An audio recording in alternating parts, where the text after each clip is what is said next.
Hi, this is Trevor Coppola for Anthony J. Hilder and for Alex Jones and whoever else will be listening. I have Doug Millar. Hi, Trevor. I appreciate you having a chance to learn some new things that you've probably never heard about before. We're happy to have you here. What would you like to talk about today? Well, I'd like to start out by saying that I've been a full-time investigator of violent crimes against children covered up by law enforcement for the last 21 years in over 20 states.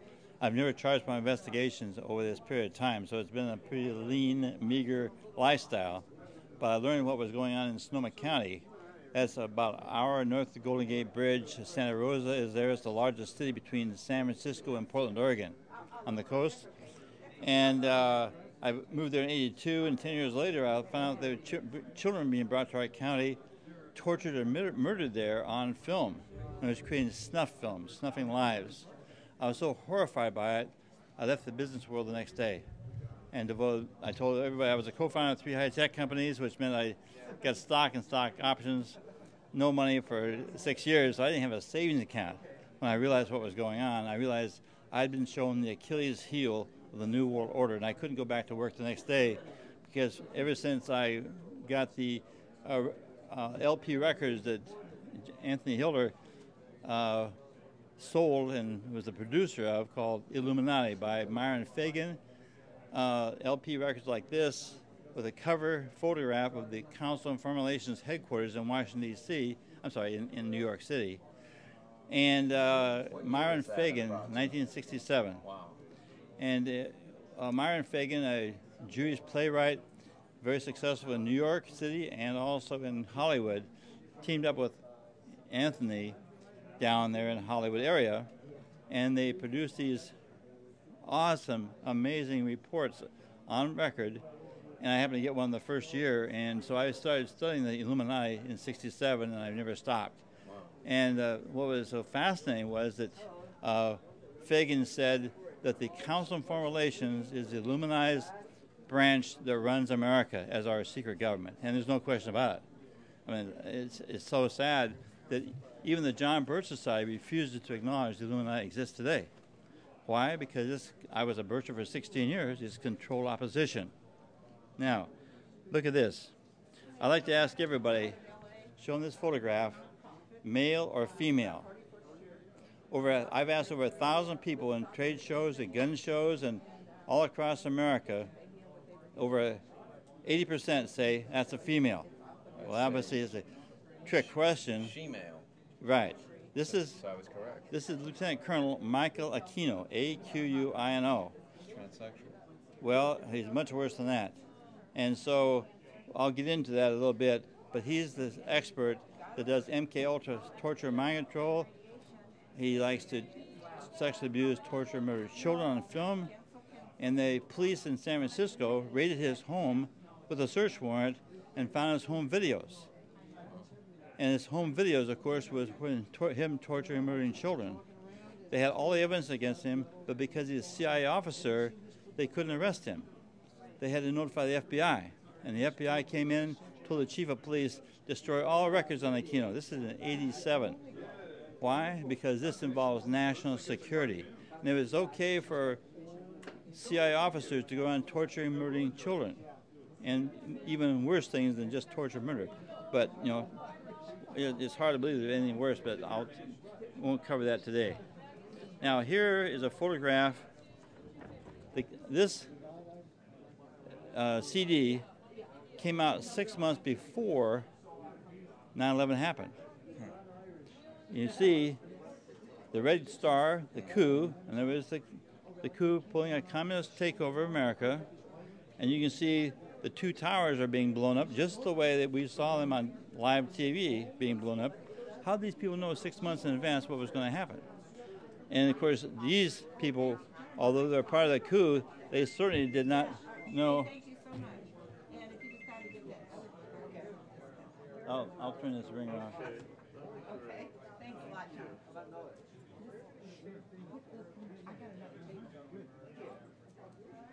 Oh, Mike, this This looks like it forms a pyramid. Those drumsticks there, maybe. Well, it could be, but basically, what they're orchestrating what's going to happen. Or they're pointing to. They're, and we say we are orchestrating what's behind us.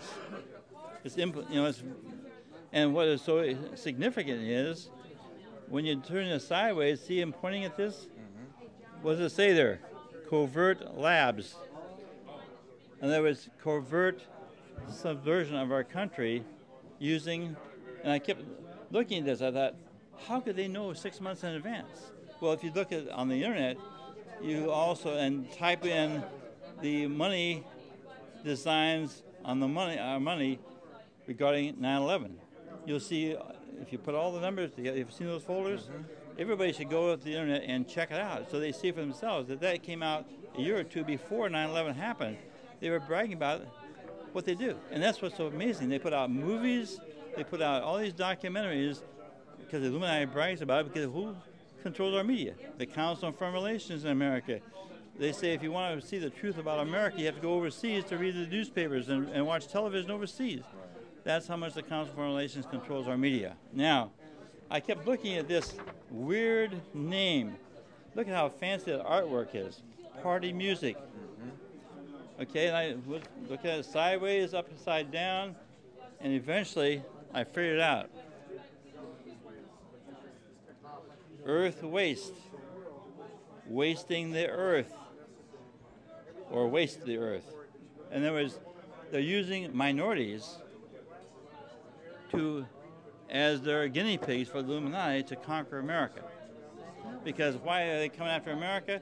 We're the only country in the world other than Switzerland, which is insignificant, as far, that have our guns. Right. And we have many more guns than we even have adults in America. So they can't figure out how to conquer us. They control our media, they control our government, they control our entire country, the Federal Reserve, but they can't control our guns. Right. So prayer and guns are the only two things we still got going for us. And our veterans, because they know what's coming down and they're preparing for it. Their children, their grandchildren are preparing for it. And so we go from there to this. Just a matter of a few days after Polyclass's body was found, U.S. News and World Report had this story. Came out on December 27th, and is talking about the Finders, a CIA front involved in sexually abusing, torturing, and murdering children and shipping them overseas. And the fact is, they're involved in Satanism. It's all here in one page. I never saw it. I never found another person but a buddy of mine that found this article in his, because he subscribed to U.S. News, as I did for decades, but I wasn't at this time, and it shocked me. I couldn't believe that they had such an amazing story. And so here is the Finders. What happened to them? Oh, right here. Looking too deep. This is a report that Ted Gunderson put together on the Finders after this report came out. I was the one that gave him this story because no one else had ever shown it to me, and he didn't know about it. And so what is so fascinating is he put in something he gave me back in 1992 when he spoke in Santa Rosa at a black church, Southern Baptist Church. It was the first black church in America to be accepted by the Southern Baptist Convention nationwide. And look at here, Reader's Digest, July 1982, exposing the fact that 100,000 children disappear every year and never call home again. Here it was in Reader's Digest, but how many people? This should be headlines in our papers every year. Now, 30 years ago, but not headlines in our papers. Why? Because Gunderson told me before he died that now it's 200,000 a year disappearing. So in a 30-year period, it doubled, and what we don't read about it. It's just unbelievable. Now, so a month after Polyclass's body was found, this story came out. Cover story in U.S. News and World Report, January 24th, 1994. Now, what's so significant is, I highlighted it here, but the most important thing is right here, mind control. Now, why would U.S. News and World Report be exposing the CIA involvement in child sex slavery in America, and also in mind control. Every page of this report. Where did it start? It just happened to be right here. Okay? I apologize. This is not a complete report. The bottom line is every page exposes the CIA's involvement in torture laboratories in America. Every page. Okay? And I give you this background because it was Bill Colby, the former head of the CIA, that went to Janet Reno and said, okay, Polyclass's body has been found. We need to get the truth out about Polyclass. And he was the one that convinced her to go to the media and get these two stories out. And then William Colby went for a canoe ride while he was eating breakfast and right. Was never seen again. Exactly. Now, Bill Colby, when I read the book, The Franklin Cover-Up, Child Abuse, Satanism, and Murder in Nebraska by John DeCamp, who was CIA in the Vietnam War, not by choice. They told him he was going in there to serve the CIA. What was shocking was the fact that Bill Colby was his mentor for 25 years before he was kidnapped, tortured, and murdered. And I'll give you a background on that. But what was so amazing was that Colby was the one that inspired DeCamp to write the book. He said, you know too much about what's going on with these children in Nebraska and Washington, D.C., and all these different crimes. He said that you've got to write a book to protect your wife's life, your life, but also your children. Because if you write a book, that will be your life insurance. If you don't write the book, then they will get rid of you to make sure all of the things you know die with you. And so that's why DeCamp wrote the book. Now, this is a very interesting cover. This is an 8.5 by 11 report, 160 plus pages, and I'll read it to you here. Project MKUltra, the CIA's program of research in behavioral modification, put out by the United States Senate Intelligence Committee, exposing CIA experiments in America. MKUltra. They say MK is for mind control in German. MK, all right? Now, so DeCamp exposed it in the Franklin cover-up. This exposes it. It talks about MKUltra all through this report. Now, here is a very interesting cover I put together on a report. As you can see here, 13 of the Press Democrats and the New York Times worst child abuse, Satanism, and murder cover-ups in California, America, and Bohemian Grove. I live in Santa Rosa, that's Sonoma County. We live about an hour north of the Golden Gate Bridge on Highway 101, and in our county is Bohemian Grove. Now, if you don't know what Bohemian Grove is all about, go to YouTube and check it out. Alex Jones did a wonderful job of exposing it after I sent his close friend Tex Mars, M-A-R-R-S, our report that we got published about the fact that they have a 39-foot owl, concrete owl in Bohemian Grove. They do rituals there. They cremate a coffin, and they call it the cremation of care. Okay, most of the people there haven't got a clue what's going on, but the ones that run it are Druids. And I had a friend that was raised in the Illuminati, and she said, remember this, the Druids and the Illuminati are one and the same.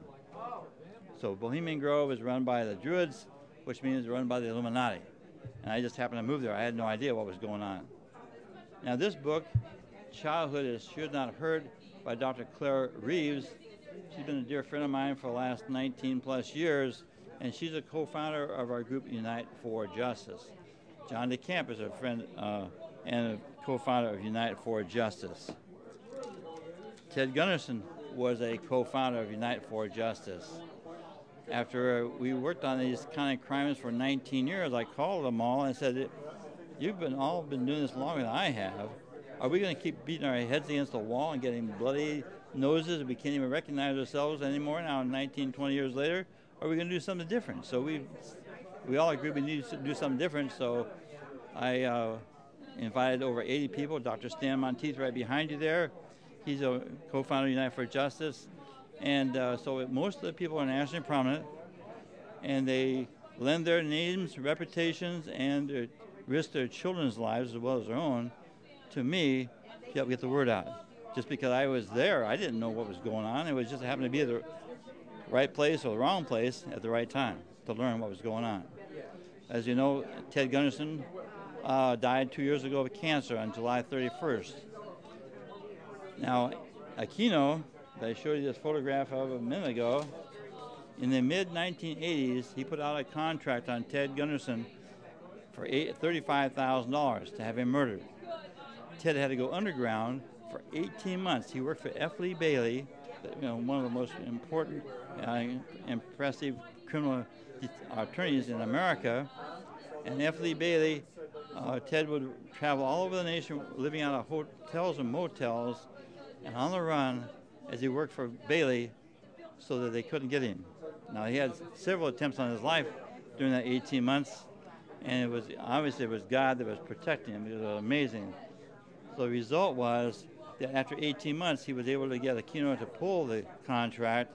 He resurfaced, and F. Lee Bailey is quoted in Ted's resume as saying that Gunderson is the finest investigator I have worked with or have known in my life. Quite a compliment, you know. So the bottom line is that freedom's not free. We have to be willing to step up and tell the truth and expose what's going on. This book came out, of all things, 17 years ago, naming Polyclass's killer and proving it. 2 people were involved in naming this person and documenting it, and yet we can't get him arrested. Why not? I went to where she was murdered in Boulder City, Colorado, and I went there and talked to the city council on May Day last year, 2012. As some of you may know, May Day is the founding date of the Illuminati in 1776 in a Jesuit university, Ingolstadt in Bavaria. All right. Now, lots of the Jesuits have helped expose what's going on, but the ones that run the Jesuit order are heavily involved in the Illuminati, and all but 3 of those Jesuits actually joined the Illuminati before it was exposed 40 years later. It's still operating today, but as I say, the Bird Society will not expose that fact. Why? Because Masons run the John Bird Society's National Council. I called my friend, and then I went and met with him. He and I joined the Bird Society in 66 of all things in Anchorage, Alaska, the same night. And Larry Abraham signed us up. And so I ran a chapter for the Bird Society there for several years. I was asked to be the section leader and run most of the population of the state. But I was building a house at the time. I knew I didn't want to have the time.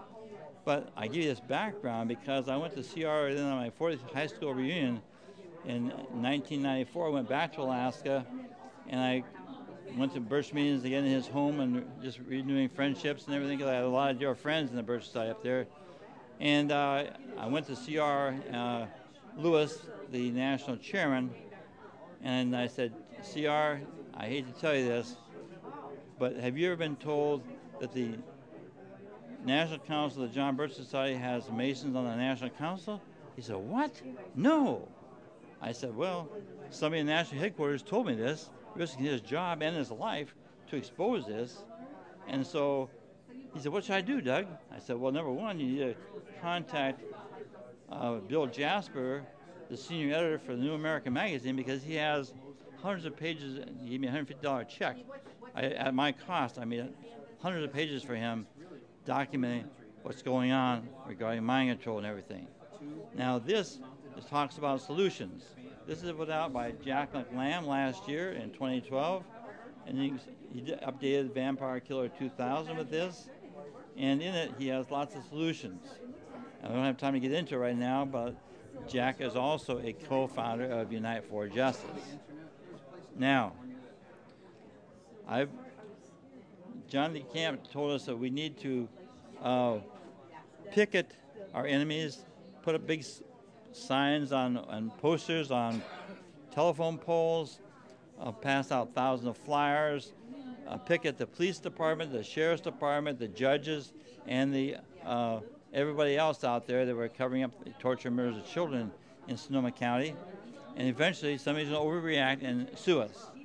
Well, I've been doing it for 21 years, and that never happened. But when I went after Aquino, that you saw, the transvestite, okay, one of the most evil people in the world, when Oprah and Geraldo had Aquino on their shows, and she was on. Oprah had him on in February the 17th, 1988. Geraldo had him on with the Gunderson exposing him in October, just before Halloween of '88.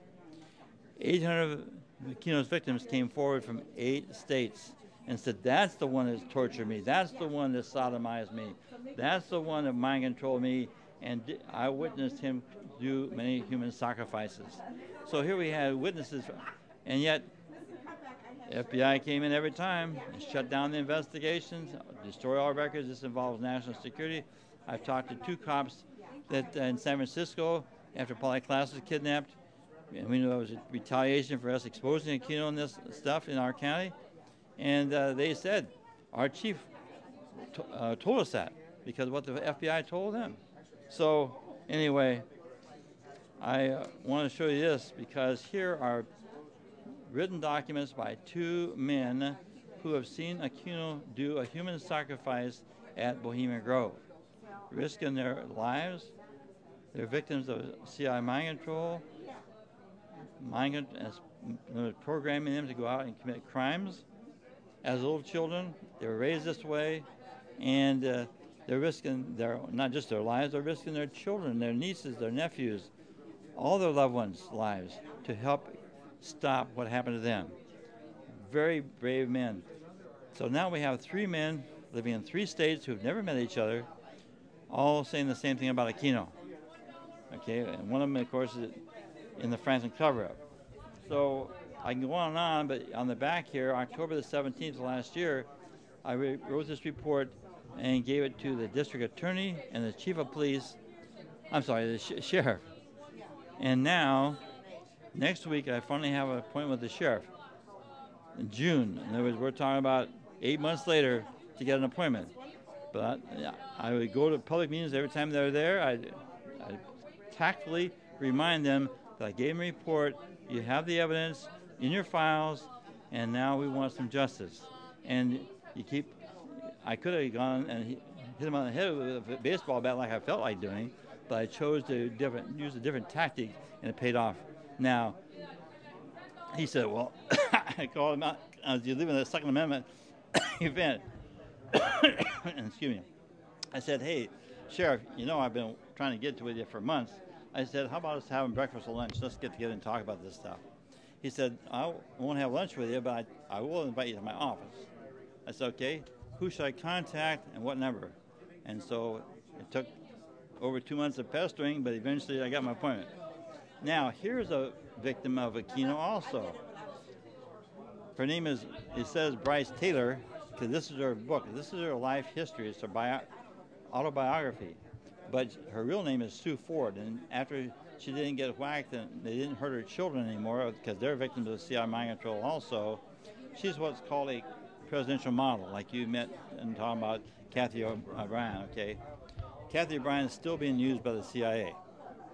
Yeah, they put all these people's names in the book, and that way people contact them, and Mark Phillips' job, according to this lady who spent $50,000 of her inheritance transporting them around for 18 months, and with them, she said, Doug, I said, so I know Mark Phillips. I was the first master of ceremony for Mark Phillips and Kathy O'Brien in America. Where? In Polly Klaas's hometown, 8 months before she was kidnapped. So we know what we're talking about. The bottom line is, I said, why is Mark Phillips doing this? Because I know what's going on. And she said, because his job is to find out what we know, what we're willing to expose, And in fact, I asked Mark Phillips in April of 1993, 2 months after they were in our county and speaking in our county. I called him several times and I said, Mark, I'm curious. When you do such a great job of deprogramming these CIA mind control victims, what do you do with your reports? So I give them to both sides. What? You give them to the CIA? He said, yes. I said, Mark, how can you justify risking their lives when they tell you stuff that they probably never told their therapist? No one in their lives. He said, Doug, I'm interested in staying alive. Okay? That's what it's all about. And as I'm still working with the CIA, I'm finding out who, so she told me, when he finds out what they know about Kissinger, he puts memory blocks back in the CIA victims. That's how high he is in the Illuminati, to protect him. That's his primary purpose. Okay, now, you're from Los Angeles. Right. Of all things, right. In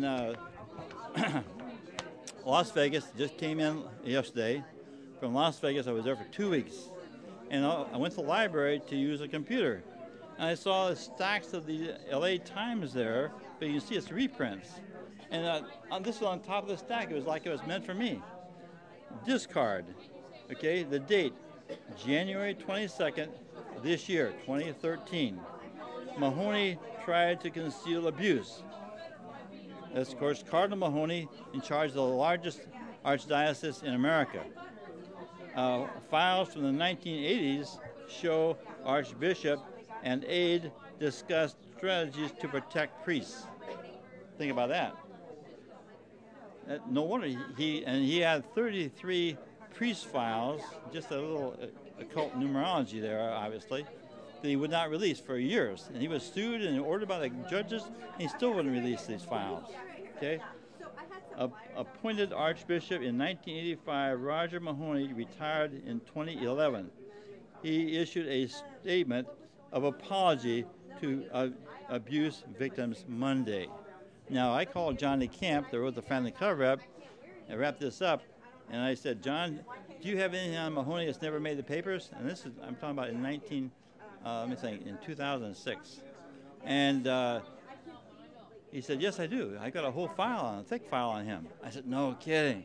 Leaving Sonoma County. I'm driving all day down to meet with some Catholics in near Hollywood who want to expose Mahoney because they know how evil he is.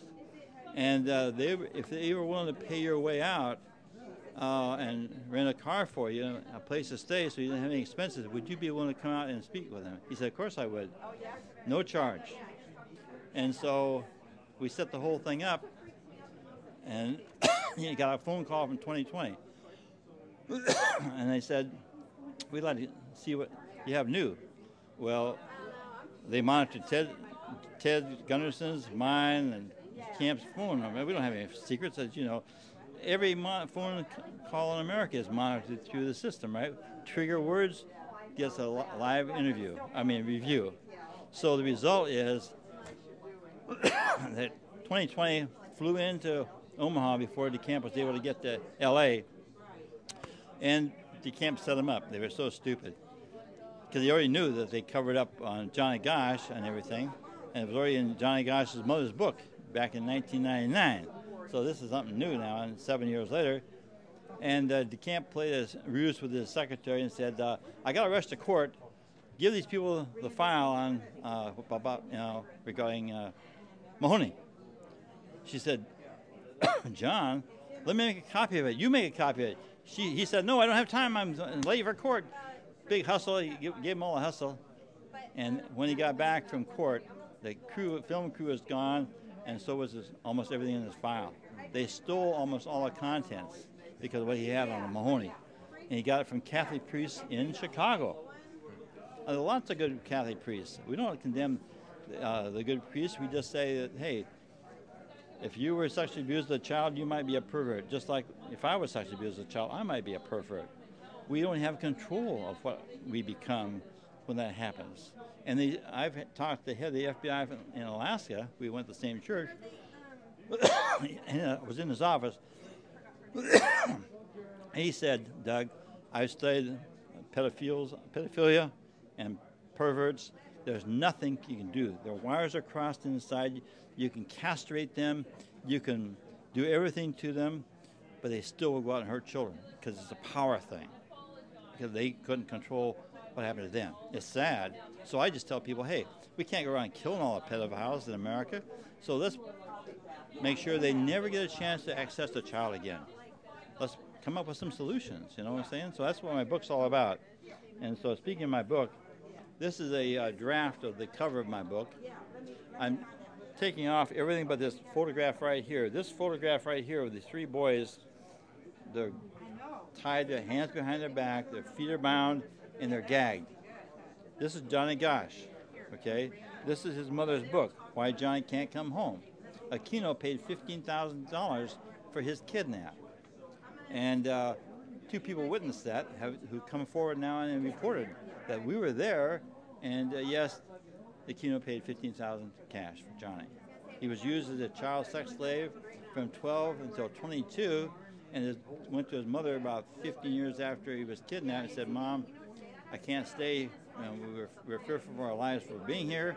We're fearful for your life. You can't even tell people what we're telling you, but the bottom line is that the only reason I'm alive today is because you kept going on television, kept going on talk shows and radio and television, nationwide, Congress and everything, and so people would come in and pay extra money to have sex with me, even though I wasn't a child anymore. And so, of all things, we were able to get a copy of a video, and we're going to give it free to everybody that gets this book, okay? Where Angels Fear to Tread, we're going to give a free documentary of one of Aquino's victims. I should say also, this text will all be out of here. Too much text on the front.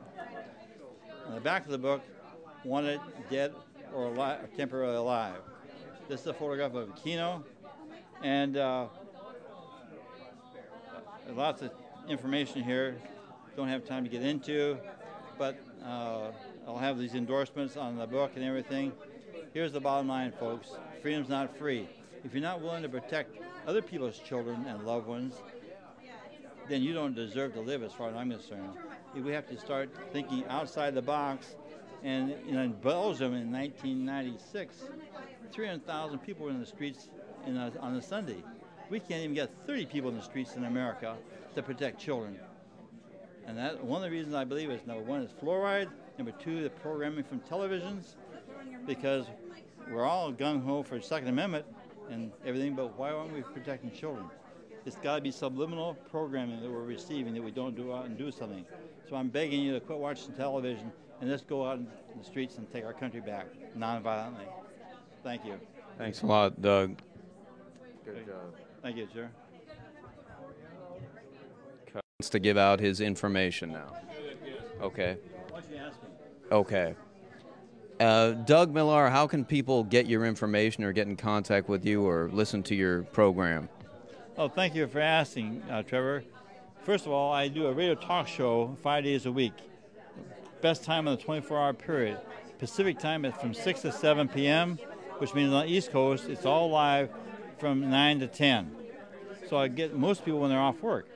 Now, you can go to the website, it's internet radio, it's www.crusaderadio.com. Up in the left-hand corner, it says Listen Live. You just click on that, and away we go. Now, with regard to how do you order my book, this is over 200 pages, and it's being released tomorrow at this conference. And when you figure it's 8.5 by 11, that's the equivalent to a book being over 400 pages. Price only $24, which means 6 cents a page. We're trying to keep the cost down. We want everybody to get copies of it, and we're going to offer wholesale by the case.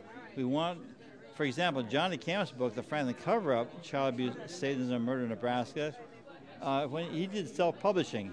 Normally, if you do a self-published book, you're excited to have a bestseller if you sell 50 books. He has sold over 500,000 books, never spent a dime on advertising. Shocking. That's got to be a record.